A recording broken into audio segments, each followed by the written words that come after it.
Right.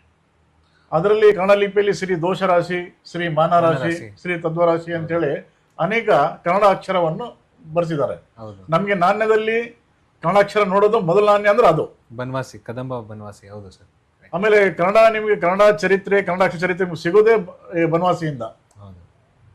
ಹಾಗಾಗಿ ಅವ್ರ ನಾಣ್ಯ ಕೂಡ ನಾನು ಬಹಳ ಸಂಗ್ರಹ ಮಾಡ್ತಾ ಇದ್ದೀನಿ. ಇನ್ನೂ ಬೇಕಾಗಿದೆ, ಇನ್ನೂ ಅದರಲ್ಲಿ ಇನ್ನೂ ಒಟ್ಕಾಡದಲ್ಲಿ ಇದ್ದೇನೆ. ಅದು ಅವ್ರದ್ದಾದ್ಮೇಲೆ ಮತ್ತೆ ಬಾದಾಮಿ ಚಾಳುಕ್ಯರು ಹೌದು. ಅವ್ರದ್ದು ಸಂಗ್ರಹ ಮಾಡಿದ್ದೆ. ಅವರಾದ್ಮೇಲೆ ರಾಷ್ಟ್ರಕೂಟರು. ಹೌದು.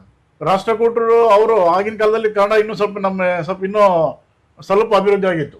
ಕನ್ನಡ ಲಿಪಿ ರಾಷ್ಟ್ರಕೂಟದಲ್ಲಿ ಸ್ವಲ್ಪ ಈಗ ಅಂದರೆ ಕದಂಬ ಕಾಲದಲ್ಲಿ ಲಿಪಿ ಏನಿದೆ ಆ ಲಿಪಿ ಇನ್ನೂ ಸ್ವಲ್ಪ ದುಂಡಾಗಿತ್ತು, ಓಕೆ. ಇನ್ನೂ ಸ್ವಲ್ಪ ಬೆಳವಣಿಗೆ ಆಗಿತ್ತು. ಬರಿಮಿ ಲಿಪಿಯಿಂದನೇ ಕನ್ನಡ ಲಿಪಿ ಆಗಿದೆ.